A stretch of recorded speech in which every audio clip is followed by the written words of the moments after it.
आज जो एक चैप्टर है बहुत ही महत्वपूर्ण चैप्टर है। चैप्टर का नाम है हौसलों का उड़ान। क्या है? हौसलों का उड़ान, है ना। कहा जाता है कि सपना उसी का साकार होता है जिसके सपनों में जान होता है। सपना उसी का साकार होता है जिसके सपनों में जान होता है। पंखों से नहीं हौसलों से उड़ान होता है। पंखों से नहीं हौसलों से उड़ान होता है। उसी हौसले को उड़ान के बारे में एक कहानी है, कथा कथित कहानी, उसको समझिएगा किस प्रकार से कुछ बच्चियों ने, कुछ लड़कियों ने अपने हौसले के दम पर क्या से क्या किया, अपने गांव का, समाज का, प्रखंड का, जिला का नाम रोशन कैसे किया। ठीक है, यहाँ पे 4 लड़की का नाम दिया गया है। उन 4 लड़कियों के बारे में हम आपको बताएंगे वो चारों लड़कियों ने क्या क्या किया अपने गाँव के लिए। ठीक है, सबसे पहला लड़की है गुड़िया खातून। उनके पिता का नाम जो है वो रहने वाली है नोखा प्रखंड, रोहतास में पड़ता है। कहाँ पड़ता है? रोहतास में। इनके बारे में चर्चा करेंगे। इनके पिता का नाम था मोहम्मद असीन इदरीसी। ठीक है, उसके बाद दूसरी लड़की है सोनी कुमारी। पिता का नाम है विष्णु शंकर तिवारी। मनो तिवारी के हो सकता है कहीं छोटका भाई हुई हो, है ना। इनका नाम है विष्णु शंकर तिवारी। चिनारी प्रखंड के रहने वाली है, कैमूर में पड़ता है। कहाँ पड़ता है? कैमूर में। ठीक है, ये 400 मीटर और 1600 मीटर के दौड़ में प्रथम स्थान प्राप्त की थी, जिसको एथलेटिक्स कहते हैं। क्या कहते हैं? एथलेटिक्स, अर्थात दौड़ में 400 मीटर और 1600 मीटर में अपने हौसले के दम पर दौड़ी थी और प्रथम स्थान प्राप्त की थी। आगे ज़्यादा चर्चा होगा इसकी। तीसरा नंबर पे देखिएगा मदन नाम की एक लड़की है। जो भी है चारों लड़कियां हैं, है ना। हम लोग डर जाते हैं कभी भी कि हम कहते हैं हम लड़की है, हमसे कुछ नहीं होगा, हम लड़की, हम कुछ नहीं होगा। माता पिता कहते हैं कि लड़की से क्या होगा, कुछ नहीं होगा। लेकिन ये सब अगर उदाहरण देख लीजिएगा तब समझ आएगा कि बहुत कुछ कर सकती है लड़कियाँ आज के दौर में। कुछ अब तीसरी लड़की है मदन प्रखंड बख्तियारपुर। कहाँ? बख्तियारपुर मुंगेर जिला में पड़ता है। गणेशपुर मुसहरी प्राथमिक विद्यालय की लड़की है ये। गणेशपुर मुसहरी प्राथमिक विद्यालय में यानी कि 5वीं क्लास में पढ़ती है लड़की। ठीक है, इनके पिता का नाम है जितेंद्र माझी, माता का नाम है शांति देवी। ठीक है, और चौथा लड़की पर नाम दोहराइएगा। चौथा लड़की जो है जैनब खानम। क्या नाम है? जैनब खानम। उनके पिता का नाम है मोहम्मद मंसूर खान। उनके दादा का नाम है मोहम्मद, कहाँ गया? दादा का नाम है मोहम्मद अब्दुल रहमान खान। क्या नाम है? मोहम्मद अब्दुल रहमान खान। और माता का नाम है, माता उसके बाबू की बीबी है इसलिए, वो फूली हुई है इसलिए इसका नाम है फूल बीबी। हो गया? चलिए सुनिए, आप लोगों को 4 गो नाम बताया है, 4 लड़कियों का नाम, है ना। उन 4 लड़कियों के हौसलों के बारे में इस चैप्टर में बताया गया कि किस प्रकार से यदि हौसला मजबूत हो, इरादा पक्का हो, तो मनुष्य कुछ भी कर सकता है। ठीक है, अब आप लोग ही लड़की है तो लड़कियों को भी ये मत सोचना चाहिए कि जैसे हम किसी चीज़ के बारे में कमजोरी से सोचेंगे तो कमजोर हो जाएंगे, यदि हम किसी चीज़ के बारे में मजबूती से सोचेंगे तो हम मजबूत होंगे। क्या होंगे? ठीक है, क्योंकि वो जो भी चीज़ होता है सब हमारे सोच पर निर्भर करता है। किस चीज़ पर निर्भर करता है? सोच पे। कहा जाता है कि मन के हारे हार है, मन के जीते जीत। यदि मन में हम किसी चीज़ के बारे में ठान लिए कि हम जीत के ही रहेंगे तो जीत हमारी सुनिश्चित है। हमको जीतने से कोई हरा नहीं सकता, कोई माई के लाल नहीं हरा सकता। यदि हम ठान लेंगे कि नहीं हमसे नहीं होगा, हम हार जाएंगे, हम नहीं कर पाएंगे, हम लड़की है, हम कमज़ोर है, तो फिर तुमको कोई माई के लाल बचा नहीं पाएगा। 4 लड़कियों की कहानी है। नंबर 1 में है गुड़िया।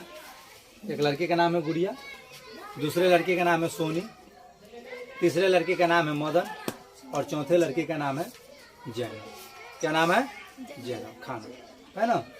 तो आप लोग इस कहानी से इंस्पायर होइएगा, इस कहानी से कुछ न कुछ सीखिएगा और सीख करके अपने जीवन में भी उसको अमल कीजिएगा कि कैसे एक लड़की का हौसला मजबूत होगा तो क्या से क्या कर सकती है, बहुत कुछ कर सकती है। तो मन में आज ये पाठ के बाद मन से ये डर निकाल दीजिएगा कि आप लोग लड़की है। तो किसी भी चीज़ में यदि बदलाव लाना है तो बदलाव का सबसे पहली सीढ़ी जो है शिक्षा। क्या है? शिक्षा। शिक्षा से ही बदलाव ला सकते हैं। बदलाव की क्रांति जो आएगा शिक्षा से ही आएगा। और खास करके जब कोई बेटी, एक लड़की जब बदलाव की ओर बढ़ती है ना, बदलाव करने की ओर कदम उठाती है तो और ज़्यादा सराहनीय हो जाता है। और उनमें हम सभी पुरुषों को क्या करना चाहिए? साथ देना चाहिए, न कि उसको रास्ते में क्या बनना चाहिए? बाधा बनना चाहिए। कभी के दौर में क्या होता है, कोई लड़की अगर बढ़ना चाहती है तो हम पुरुष ही उसको क्या करते हैं? उसके रास्ते में बाधा बन जाते हैं, बाध्य हो जाते हैं। वो लड़की उससे बाध्य हो जाती है ना, अपनी कदम खींच लेती है। लेकिन यहाँ पे ऐसा कुछ नहीं है। एहसास होता है लंबे समय से दमन, उत्पीड़न और अपेक्षा के शिकार बेटियों को ज्ञान और स्वाधीनता को स्वाद लग चुका है। अब के दौर में यदि देखिएगा तो लड़कियां क्या थी, दमन, उत्पीड़न, उपेक्षा की शिकार थी लड़कियां। लड़के इन सब की शिकार थी। लड़कियों को क्या किया, कैद करके रखा जाता था। ये कहा जाता था कि लड़कियां से कुछ नहीं होगी, लड़कियां पढ़ नहीं सकती है, लड़कियों को शिक्षा का अधिकार नहीं है ना। लड़कियों पर हमेशा हर तरीके से गंदे गंदे कमेंट होते थे। कमेंट हालांकि कभी बंद नहीं हुआ है, लेकिन लड़कियां अपना परचम लहरा रही हर चीज़ में। ये तब की बात है जब लड़कियां क्या होती थी, उत्पीड़न और दमन की शिकार हुआ करती थी। लेकिन अब की बेटियों को क्या ज्ञान और स्वाधीनता का स्वाद लग चुका है। अब की जो बेटियां हैं वो समझ चुकी है कि ज्ञान क्या है ना, ज्ञान क्या है, शिक्षा क्या है, वो समझ चुकी है। और उस शिक्षा को क्या करती है, वो पाने का भरसक प्रयास करती है, चाहे जो भी हो जाए, करती है ना। पहले के दौर में चले जाइए तो माता पिता भी हुआ करते थे, तो माता पिता लड़कियों को उतना पढ़ाना नहीं चाहते थे, है ना। माता पिता इतना ही सोचते थे कि बेटी हैं, किसी तरीके से घर गृहस्थी संभालना सीख जाए, चूल्हा चौकी करना सीख जाए, इनकी शादी कर देंगे, वो अपने घर, हम अपने घर, इतने तक सोचती थी। लेकिन जैसे ही लड़कियां जीवन में या अपने देश में ऊंचे ओहदे पर जाने लगी, लड़कियां, बेटियां, तो माता पिता के भी आँख खुलने लगा कि नहीं, बेटी भी कर सकती है। वो सारा चीज बेटी कर सकती है जो हम एक बेटे से क्या करते हैं, उम्मीद लगा कर बैठते हैं। आज के डेट में बेटा उम्मीद तोड़ रहा है। यदि उम्मीद को, सपनों को यदि कोई साकार कर रहा तो वो है बेटियां। आज देखते हो किसी भी एग्जाम में, किसी परीक्षा में बेटियां क्या रहती है, सबसे अव्वल रहती है। क्या रहती है, सबसे अव्वल रहती है। ठीक है, तो उन वैसे लोगों पर जो समझते थे कि बेटी कुछ नहीं है, बेटी कुछ नहीं कर सकती है, बेटी को ये कर देगा, बेटी ये हो जाएगी, वो हो जाएगी, घर से कदम निकालेगी तो क्या हो जाएगी, गलत हो जाएगा, बेटियों के साथ गलत हो जाएगा, तुम्हारी बेटी गलत कर बैठेगी, ऐसे सोचता था लोग। तो बेटियां जो आगे चल करके बहुत अच्छा कर रही है, तो उन सब के मुंह पे एक प्रकार के जोरदार तमाचा है। और लड़कियां तमाचा मारने के क्या कर रही है, काम कर रही है। क्योंकि लड़कियां भी शिक्षा को क्या करी है, पहचानी है, वो भी ऊपर उठी है, वो भी समझी कि शिक्षा क्या चीज है ना। तो आज के डेट में आप ही लोग सोच लीजिए कि लड़की किसी चीज में पीछे है, नहीं, वो सारा चीज लड़कियां कर रही है जो एक लड़का करता है। ठीक है, चलिए इन सब बातों को छोड़ कर चलते हैं कहानी को। नोखा प्रखंड एक प्रखंड है जिसका नाम है नोखा, और वो पड़ता कहाँ है, रोहतास में। कहाँ, नोखा प्रखंड, रोहतास। गुड़िया से मिलकर आपको एहसास हो जाएगा कि पढ़ाई का जुनून क्या होता है। नोखा प्रखंड में जाइएगा, एक लड़की है जिसका नाम है गुड़िया। क्या नाम है, गुड़िया। पाठ्य पुस्तक में ये कहा जा रहा है कि अगर उस लड़की से मिलेगा तो पढ़ाई का जुनून क्या होता है ये पता चलेगा। आप जैसे लड़की नहीं है, आप लोग को छोड़ दिया जाए कि नहीं पढ़ो तो लोग स्वीकार कर लेगा, ठीक है नहीं पढ़ेगा, टा बहुत मनगढ़ गदगद हो जाएगा। क्या बाप रे बाप, आज सारा वो टेंशन से मुक्त हो ली रे, बाप रे, सुबह उठ के पढ़े जाए कहते रहे। अगर धोखा से भी कह दिया जाए, माता पिता कह दे कि नहीं पढ़ो, तो तू लोग तैयार हो जाएगी। क्या हो जाएगी, तैयार हो जाएगी। लेकिन ये भी एक बेटी थी, तो भी वो गुड़िया बन सकती है। ऐसा हजारों गुड़िया बन सकती है अगर ठान ले तो वो भी गुड़िया थी। और गुड़िया थी, क्या हुआ उसके साथ सुनिएगा कि नोखा प्रखंड के रोहतास की एक गुड़िया नाम की लड़की थी। कौन थी, गुड़िया नाम की लड़की थी। गुड़िया के माता पिता उनकी पढ़ाई के लिए राजी नहीं थे। अब गुड़िया नाम की जो लड़की थी वो जुनूनी थी, पढ़ने के जुनून भूत उसके सर पे सवार था। वो चाहती थी कि दुनिया का कोई भी बंदिश तोड़कर, दुनिया का कोई भी जंजीर तोड़कर हम क्या कर ले, शिक्षा हासिल कर। शिक्षा हासिल करने का उसको इतना जुनून था, और ऐसा जुनून सब बच्चों में होना चाहिए, चाहे वो लड़का हो या लड़कियां हो। जुनून था। गुड़िया के माता पिता उसके पढ़ाई के लिए राजी नहीं थे। एक दिन गुड़िया ने कुछ कर गुजरने का हौसला महसूस किया। चूंकि गुड़िया नाम की जो लड़की थी वो थी नोखा प्रखंड की। कहाँ की, नोखा प्रखंड की, रोहतास की। कहाँ के, रोहतास की। उसको पढ़ने का बहुत जुनून जगता। वो सोचते थे कि हम किसी तरीके से पढ़ लें, लेकिन उसके माता पिता जो थे राजी नहीं होते थे, है ना। राजी। एक दिन ये क्या सोचिए, ठान ली कि आज जो भी हो जाए गांव के पास के स्कूल में जाकर अपना नाम दाखिला करवा कर आएंगे तो आएंगे। एक दिन ठान लिया। पिता मोहम्मद असीन इदरीसी, पिता का नाम मोहम्मद असीन इदरीसी, को मां समेत उसने घर में बंद कर दिया और 13 किलोमीटर पैदल चलकर नोखा के उत्प्रेरण केंद्र पहुंच गई। बताइए, 13 मीटर हम लोग को कहेगा पैदल चलने के लिए, तो तू लोग कहेगा बाप रे 13 मीटर पैदल चलेंगे ना, नहीं जाएंगे। तो क्या कि एक दिन फैसला कर ली कि जो हो जाए, आज हम स्कूल में जाकर के नाम लिखवा लेंगे तो लिखवा लेंगे। क्योंकि उसको पढ़ने का जुनून था। तो एक दिन क्या किया, अपने पिता को, अपने माता को कमरे में बंद कर दिया, क्योंकि ये इसको बाहर जाने से रोकते थे। तो ये मौका पाया, मौका पाते ही अपने पिता को और माता को क्या किया, बाहर से बंद कर दिया, बाहर से ताला लगा दिया, चल दिया 13 किलोमीटर दूर। कितना किलोमीटर? 13 किलोमीटर बहुत दूर होता है, वो भी पैदल। पैदल चली गई और नोखा के उत्प्रेरण केंद्र पहुंच गई। वहाँ पहुंच उसने अपना नामांकन कराया और वहाँ पहुंच कर अपना नामांकन करवा लिया पढ़ने के लिए। कितना किलोमीटर पैदल चल के गई थी? 13 किलोमीटर पैदल चल के गई। अब क्या करके वो गई थी? घर में अपने माता और पिता को बंद करके गई थी। कोई अनैतिक कार्य के लिए नहीं गई थी, वो शिक्षा हासिल करने के लिए कदम उठाई थी। क्या करने के लिए? शिक्षा हासिल करने के लिए कदम उठाई थी। वहाँ पे जाकर अपना नामांकन कराया। पेशे से, सुनिए, उसका पिता पेशे से ड्राइवर, पिता को इस बात की जानकारी 2 दिनों बाद मिली। उनके पिताजी क्या थे? ड्राइवर। क्या थे? ड्राइवर थे, किसी चीज के चालक थे, ट्रक चलाए या बस चलाए, किसी कोई भी चीज वो चलाने के काम करते थे। अब इस बात का पता 2 दिन के बाद लगा कि उसकी बेटी उत्प्रेरण केंद्र पर पहुंच करके क्या करवा ली है, अपना नामांकन या अपना दाखिला करवा लिया। तो उसके पिता को पता चला, है ना। आनंद फानंद में उत्प्रेरण केंद्र पहुंचे और एकदम जैसे उसको पता चला कि हमारी बेटी पढ़ने चली गई, उसको गुस्सा से लाल पीला आनंद फानंद में पहुंच गया। कहाँ? उत्प्रेरण केंद्र पर। कैसे मेरी बेटी दाखिला करवा ली और कैसे मेरी बेटी को दाखिला ले लिया। उत्प्रेरण केंद्र वालों ने पहुंचा और बेटी को घर लाने की जीत पर अड़ गया। और गया, कहा कि मेरी बेटी को जाने दीजिए घर पर, लाने के लिए जीत पर अड़ गए, क्योंकि बेटी पढ़ने के लिए बैठी हुई थी। अड़ गए, पर बेटी ने साफ तौर पर इनकार कर दिया। पर बेटी वहां पे इनकार कर दिया कि हम नहीं जाएंगे, हम शिक्षा हासिल करने के लिए आए हैं, शिक्षा हासिल करो। इनकार कर दिया। पिता को समाज की बंदिशों की चिंता थी, पर गुड़िया के आगे उसकी एक न चली। अब पिताजी क्या सोचे थे? पिताजी के आगे समाज के बंदिशों का क्या था? पाबंद था। पहले के दौर में, कुछ साल पहले ही चले जाइए ना, तो किसी की बेटी घर से यदि पैदल निकल जाती थी पढ़ने के लिए ही, तो गांव घर के लोग कान खड़ा करके देखते थे कि इसकी बेटी क्या कर रही है, कहाँ जा रही है। और उसको हंसता था, उस माता पिता को हंसने का काम करता था कि जिसकी बेटी यदि पढ़ने चला जाए, गांव से हटकर दूर शहर में साइकिल से चला जाए या पैदल चला जाए, तो कान खड़ा करके के लोग क्या करता था, देखता था, उसको गंदी नजर से देखता था। लड़की को गंदी नजर से नहीं देखता था, उसके पिताजी को गाली देता था मने मने, इसका माँ बाप कैसा है, बेटी को बाहर भेज रहा है पढ़ने के लिए, ये हो जाएगा, वो हो जाएगा, ऐसा हो जाएगा, वैसा हो जाएगा। अगर गलत करना हो तो क्या बेटा गलत नहीं करता? करता। यदि बेटी को ऐसा संस्कार दिया जाए तो बेटी क्यों गलत करेगी? बेटी को भी अधिकार दीजिए, और जितना अधिकार बेटा को मिलता है उतना अधिकार बेटी को भी मिलना चाहिए, चाहे कोई भी क्षेत्र हो, हर क्षेत्र में लड़की आगे। तो उनके पिताजी को डर एक ही बात का था कि हमारे समाज के लोग क्या कहेंगे। अब मुस्लिम समुदाय में तो ज्यादा खास करके होता था कि लड़कियां घर में रहेगी, घर से बाहर पढ़ने नहीं जाएगी, पढ़ेगी तो दीन इस्लाम की तालीम हासिल करेगी, अदर चीज के तालीम हासिल नहीं कर सकती लड़की। लेकिन ऐसा नहीं होना चाहिए। तो इसलिए वो पहुंचे थे कि गांव समाज के लोग उसको क्या कहेंगे। सुनिएगा, चिंता थी, पर गुड़िया के आगे उनकी एक न चली। कुछ समय बाद उत्प्रेरण केंद्र बंद हो गया। कुछ दिनों के बाद उत्प्रेरण केंद्र जहाँ पर शिक्षा दिया जाता था बच्चियों को, वो बंद हो गया। अब गुड़िया ने गांव के स्कूल में अपना नामांकन करा लिया।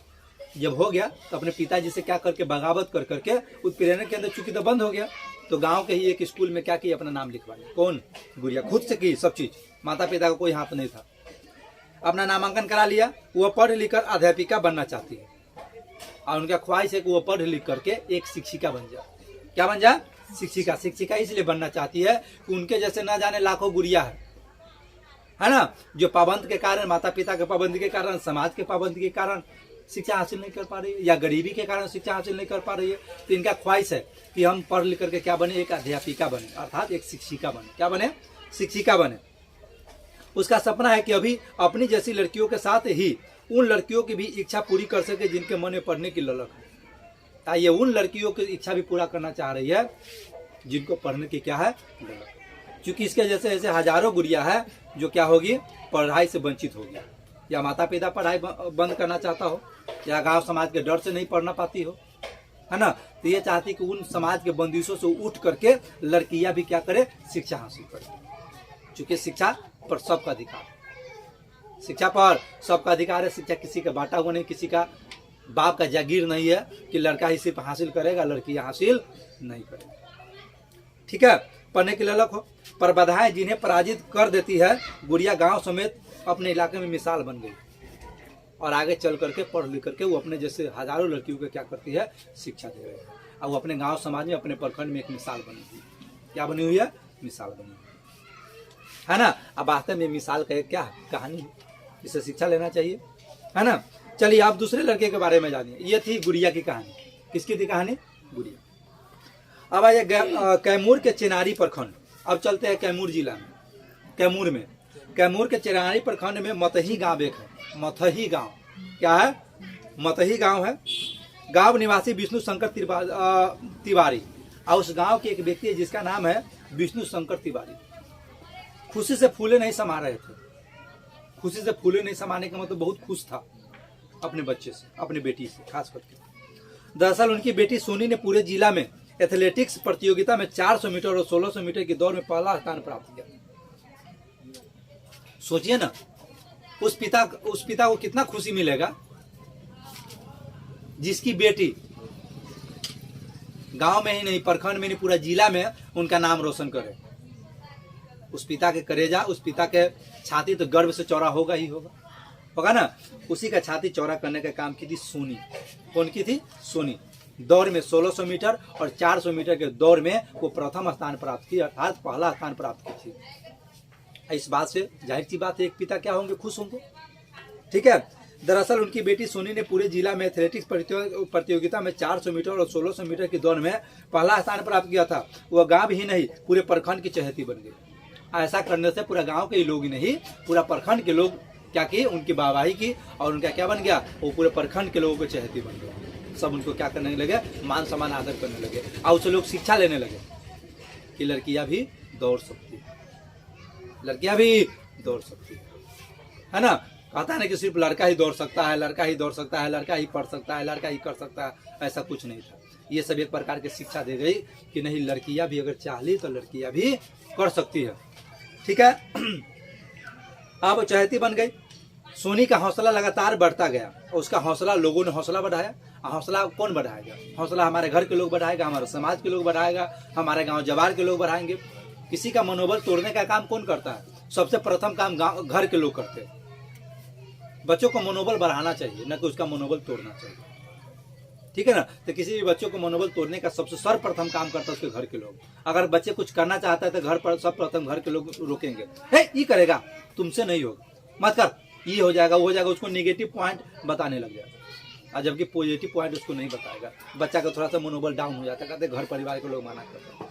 घर परिवार के लोग मना किया, गांव समाज में जाइएगा तो गांव समाज के लोग मना करेगा, तोरा से ना हो पातो, तुमसे ये नहीं होगा, वो नहीं होगा, ये नहीं होगा। तो उनका बात सोच करके थोड़ा सा और मनोबल टूटता है। तो बच्चे क्या करते, छोड़ हटा यार, साला हमसे जाते नहीं, शायद हमसे नहीं होगा। लेकिन ऐसा कभी नहीं करना। लोग कहेंगे तुमसे नहीं हो पाएगा, वो काम और करो। कैसे नहीं होगा? हमसे नहीं होगा तो किससे होगा? अरे कोई काम कौन करेगा? मनुष्य ही ना करेगा।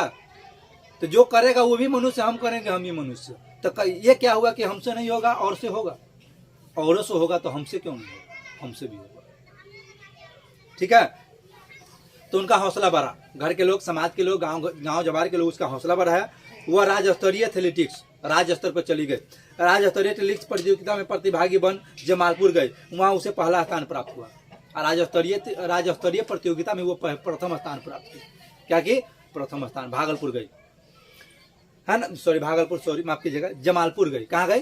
जमालपुर, जहां उसे पहला स्थान मिला। फिर उसने राष्ट्रीय स्तर की प्रतियोगिता में, राष्ट्रीय स्तर जो नेशनल लेवल पर होता है, देश के स्तर पर होता है, वहां गई। राज्य का प्रतिनिधित्व करते हुए चौथा स्थान प्राप्त किया। और राज्य के तरफ से कहाँ गई? राष्ट्रीय स्तर पर गई। वहां पे अपने राज्य का नाम क्या किया? रोशन किया। वहां उनको पहला दूसरा नहीं मिला, लेकिन चौथा स्थान प्राप्त हुआ। ये कोई कम बात नहीं है। एक लड़कियां, एक गांव की लड़कियां, एक गरीब घर की लड़कियां राष्ट्रीय स्तर पर जाकर के चौथा स्थान यदि प्राप्त करता है तो वो कम नहीं होता। ठीक है। चौथा स्थान प्राप्त करते हुए क्या किया? राज्य का नाम रोशन किया, गांव का नाम रोशन किया, घर के नाम रोशन किया, प्रखंड के नाम रोशन किया। सोनी को विश्वास है, अब वो ये भी विश्वास मान के चलती है कि एक दिन वो पूरे देश का भी प्रतिनिधित्व करेगी और देशवासियों की उम्मीद पर खरी उतरेगी। और उनका एक क्या है? एम है, वो ठान ली हुई है कि हम जाकर के आगे चल करके क्या करेंगे? देश का नाम रोशन करेंगे। अंतर्राष्ट्रीय स्तर पर हम जाएंगे, अंतर्राष्ट्रीय स्तर पर जाएंगे तो हम देश का नाम रोशन करेंगे। किसको उम्मीद है? और उम्मीद पर ही सब चीज कायम है। उम्मीद का दामन छोड़ दीजिएगा, कुछ नहीं होगा, इसलिए उम्मीद का दामन पकड़े रहिए, उम्मीद लगाए रखिए, आज नहीं तो कल होगा तो होगा। चलिए अब तीसरी लड़की की तरफ चलते हैं। ये थी सोनी की कहानी, गुड़िया की कहानी जान गए, सोनी की कहानी जान गए। अब चलते कदम की कहानी जानते हैं। कदम अपने उम्र की बच्चियों से अलग है। बहुत ऐसा बच्चा होता है एक ही उम्र का होता है, लेकिन सबका सोच है ना अलग अलग होता है, सबका तरीका अलग अलग होता है, पढ़ने का तरीका हो, बात करने का तरीका हो, चलने का तरीका हो, संस्कार हो, सब अलग अलग होता है। तो उन्हीं में से एक कदम नाम की लड़की है, अपने उम्र की बच्चियों से वो अलग है। क्या है? बिल्कुल अलग है। क्या है? अलग है। वह अध्ययन विरोधी ताकतों के खिलाफ तनकर खड़ी हो जाने का हौसला रखती है। अध्ययन विरोधी का मतलब होता है कि वैसे लोग जो अध्ययन करने वाले लड़कों या लड़कियों के बीच में खड़े हो जाते हैं कि तू अध्ययन नहीं करेगा, तू नहीं पढ़ेगा, तू नहीं पढ़ेगी, तुमसे नहीं होगा, तो जो इसका विरोध करते हैं उसके लिए ये छोटी सी बच्ची तन करके खड़ी हो जाती है कि नहीं ऐसा नहीं होगा। जो अध्ययन करना चाहता है या जो अध्ययन करना चाहती है वो आगे जाकर के अध्ययन करेगा तो करेगा, तू रोकने वाला होता कौन है? ठीक है। फिर वो इसकी परवाह नहीं करती कि सामने खड़ा व्यक्ति कौन है, और यदि वो तन कर एक बार खड़ा हो गया किसी के विरोध में तो फिर ये परवाह नहीं करती है कि सामने खड़ा कौन है, मंत्री है, संतरी है, डीएम है, एसपी है, कलेक्टर है, कोई हो, कोई फर्क नहीं पड़ता है। और अपने हक के लिए आवाज उठाना चाहिए व्यक्ति को। अपने हक के लिए यदि आवाज उठाते हैं तो किसी से डरने की जरूरत नहीं है, क्योंकि हम अपने हक के लिए आवाज उठा रहे हैं, किसी का हक छीन नहीं रहे, हम अपना हक मांग रहे हैं। और हक अपना मांगने से न मिले ना तो छीन लेना चाहिए, क्योंकि हमारा हक है, हमारा अधिकार है, वो हम छीन के ही रहेंगे, हम लेकर के रहेंगे। ठीक है। तो आदमी कितना भी खतरनाक हो, इसके सामने यदि खड़ा हो। गणेशपुर मुसहरी प्राथमिक विद्यालय, बख्तियारपुर प्रखंड, मुंगेर जिला निवासी कदम, निवासिनी कदम नरेगा कार्यस्थल के ठेकेदार के सामने बच्चों के जुलूस की नेत्री के रूप में तन कर खड़ी हो गई। अब ये गणेशपुर मुसहरी प्राथमिक विद्यालय की बच्ची है, प्राथमिक जहाँ तक कक्षा 5 तक की पढ़ाई होती है। अब सोचिए 5 के क्लास की वो बच्चियाँ खड़ी हो गई तन करके अपने शिक्षा के लिए। किसके सामने खड़ी होगी? नरेगा जो चलता है ना, रोड जो इसे बनाता है नरेगा के अंतर्गत, तो वहाँ के ठेकेदार बच्चों से काम करवाता था, स्कूल पढ़ाई छोड़ करके बच्चों को खटवाता था, ईटा ढो, सीमेंट ढो, बालू ढो, जो भी हो काम करवाता था। तो ये सारा अपने स्कूल के सारे बच्चियों को क्या किया, इकट्ठा की, आइए उसका नेता बनी। क्या बनी? नेत्री बनी। क्या बनी? नेत्री। ये आगे सारा स्कूल के सारा विद्यार्थी पीछे ये जाकर तन कर खड़ी हो गई। किसके सामने? ठेकेदार के सामने। किसके सामने? ठेकेदार के सामने तन कर खड़ी हो गई। उसने ठेकेदार को साफ तौर पर कहा कि यदि कार्यस्थल पर हमारे स्कूल का एक भी बच्चा या बच्ची काम करे दिखे तो हम आपका काम नहीं होने देंगे। वो छोटी सी बच्ची जाकर ठेकेदार को धमकी देती है कि यदि हमारे स्कूल के या हमारे गांव समाज के कोई बच्चा या बच्ची अगर आपके ठेकेदारी के अंदर में काम किया या आप उससे काम करवाए तो हम आपका काम होने नहीं देंगे, चाहे इसके लिए जो भी करना पड़े। क्योंकि बच्चे जो है, बच्चे को शिक्षा मिलना चाहिए। क्या मिलना चाहिए? शिक्षा। उसे पढ़ाई से वंचित करके यदि आप काम करने के बाध्य करेंगे तो आप क्या करेंगे? उचित कार्रवाई करेंगे और आपका काम क्या करेंगे? नहीं होने देंगे, बंद कर देंगे। हम आपका काम नहीं होने देंगे। कदम स्कूल के बाल संसद के प्रधानमंत्री है। आइए, कदम नाम की जो लड़की है अपने स्कूल के प्रधानमंत्री, बच्चों के प्रधानमंत्री, बाल संसद के प्रधानमंत्री है। पिता का नाम जितेंद्र माझी और माँ का नाम शांति देवी। को अपनी इकलौती बेटी पर नाज हो, क्यों न हो? ऐसे बेटी पर तो किसी भी पिता और माता को नाज होगा। तो उनके पिता जितेंद्र माझी और माँ शांति देवी की अपनी इस इकलौती बेटी पर क्या है? नाज है, गर्व है। कदम बड़ी होकर, ये कदम जो है, कदम बड़ी होकर डॉक्टर बनना चाहती है और लोगों के दुख दर्द दूर करने का जज्बा रखती है। कदम का क्या है? कदम का एक एम है। कदम क्या चाहती है? कदम का इच्छा है कि वो बड़ी होकर के क्या बने? डॉक्टर बने, और डॉक्टर बन करके गरीबों का क्या करे? क्या इलाज करे, संभव हो तो मुफ्त इलाज करे। ऐसा उनका क्या है? इच्छा। वो बड़ी होकर डॉक्टर बनना चाहती है और इसी प्रकार से वो खड़ी रही, डरकर अगर शिक्षा हासिल करेगी तो आगे जाकर क्या बनेगी? डॉक्टर बनेगी, है ना। और उनके इस जज्बे में उनके माता पिता के साथ होना बहुत जरूरी है ना। कमजोर करने का काम करता है माता पिता। कौन करता है? माता पिता को चाहिए कि बच्चों को क्या करे? हौसला बढ़ाए। बच्चे जिस क्षेत्र में आगे बढ़ना चाहते हैं उस क्षेत्र में उनको भरसक प्रयास करे जाने के लिए, उसी क्षेत्र में वो अपना नाम रोशन करे। 3 लड़कियों के बारे में जान गए। चौथे लड़की मथुरापुर। कहा? मथुरापुर कहतरवा पंचायत शिवहर के। मथुरापुर एक गांव है, ठीक है, कहतरवा पंचायत है, शिवहर जिला है, जानता है शिवहर, है ना। 94 वर्ष के एक व्यक्ति है जिनका नाम है मोहम्मद अब्दुल रहमान खान। क्या नाम है? मोहम्मद अब्दुल रहमान खान को अपनी पोती जैनब खान पर बहुत गर्व है। एक बुजुर्ग व्यक्ति है, 94 साल के, मरने की अवस्था में है। और यदि मरने की अवस्था में घर के बच्चे अपने बड़े बुजुर्गों को गर्भ से सीना चौड़ा कर दे तो ऑटोमेटिक उसका 10 साल उम्र बढ़ जाता है, गर्व से, खुशी से। वो 94 वर्ष की व्यक्ति, उसकी पुती ऐसा काम की कि उनका गर्भ से सीना चौड़ा हो गया। जाहिर सी बात है 94 साल की उम्र में उस 70 साल के जज्बा आ गया होगा उनका, 10 साल ऑटोमेटिक उम्र घट गया होगा। और जब बच्ची अच्छा काम करता है ना, तो माता पिता से ज्यादा खुश कोई नहीं होगा, है ना। तो वो दादा है, मोहम्मद अब्दुल रहमान खान जो है जैनब खानम के क्या है, दादा है। अपनी पोती जैनब खान को उन्हें बहुत गर्व है। वह जैनब की उम्र दराजी के लिए अल्लाह से दुआ मांगते हैं। उम्र दराजी, वो अल्लाह से दुआ करते हैं कि मेरी पोती बहुत साल जिए, मेरा भी उम्र मेरी पोती को क्या हो, लग जाए। अपने पोती के लिए वो हमेशा दुआ करते हैं। दरअसल दादा जैनब की जीवट और इल्म की लल्ला के प्रति खासा संजीदा है। इल्म और क्या कहते हैं, ज्ञान के लल्ला के प्रति खासा संजीदा है। क्योंकि वो ज्ञान और इल्म के खासी संजीदा है। वो चाहते हैं कि मेरे घर के बच्चे या बच्चियाँ हमेशा क्या करें, इल्म हासिल करें, इल्म यानी कि ज्ञान हासिल करें। ठीक है, इनके लिए हमेशा तत्पर रहते, तैयार रहते हैं। ठीक है, मोहम्मद मंसूर खान एवं फूल बीबी बेटी। मोहम्मद मंसूर खान जैनब का क्या है, पिता है। ठीक है, फूल बीबी नाम की जो उसकी माँ है, फूल बीबी नाम है जो उनकी माँ है। जैनब की पढ़ाई महज 3 दर्जे के बाद ही छुड़ा दिया था। ठीक है, जैनब जो है, उनके माता पिता जब जैनब पढ़ती थी 3री क्लास तक पढ़ी, तो उसके बाद उसके माता पिता उसका पढ़ाई छुड़ा दिया, कहा कि अब नहीं पढ़ेगी, अब घर में ही रहेगी, तुम्हारा पढ़ाई खत्म। लेकिन दादा चाहते थे कि मेरी बेटी पोती क्या करे, पढ़े, क्योंकि इल्म का, ज्ञान का उनको ज्ञान था। ज्ञान क्या चीज है इनका एहसास था उनके दादा, इनके दादा के जैनब, है ना। छुड़ा दी। वह पहला दर्जा, वह पर्दा प्रथा की जकरबंदी थी और उसको पढ़ाई छुड़ा दिया 3रे दर्जे के बाद, 3 दर्जे के बाद। वह पर्दा प्रथा की जकरबंदी थी। वह चाहती थी कि पर्दा प्रथा हो, मुस्लिम से ताल्लुकात रखती थी। तो मुस्लिम धर्म में ऐसा होता है कि कोई भी लड़कियां या बेटियां पर्दा प्रथा यानी कि पर्दे के अंदर है, घर के बाहर ना। जब तक छोटी बच्ची है, ठीक है, पढ़ लिख ली हो गया, उनके माता पिता उसको पढ़ाई बंद कर दिया, कहीं घर के बाहर तू नहीं निकले, बंद, जकरबंदी थी। लेकिन जब गांव में ही जगजगी केंद्र खुला, तो अब एक बार फिर जैनब की ललक परवान चढ़ा। लेकिन जब गांव में ही एक केंद्र खुला, जगजगी केंद्र, जहाँ पे बच्चों को शिक्षा दीक्षा दिया जाता था, तालीम दिया जाता था, तब जैनब का ललक परवान चढ़ा। जैनब कहा कि न, अब तो घर में ही शिक्षा आ गई, अब तो पढ़ेंगे। यदि दूर जाते थे, है ना, तो लोगों को क्या होता था, बुरा लगता था, या मेरे माता पिता कहते थे कि नहीं जाओ, अब तो मेरे पास चलकर आ गया, शिक्षा देने वाले मेरे घर पर चलकर आया, अब तो शिक्षा हम हासिल करके ही रहेंगे। मार खाने के बावजूद वह तालीम के लिए स्कूल जाने लगी। रोज मार खाता था, मार खाती थी, माता मारती थी, पिता मारते थे, है ना। मार खाने के बावजूद भी रोज स्कूल जाती थी। ऐसा कोई है कि स्कूल जाने के लिए मार खाता हो?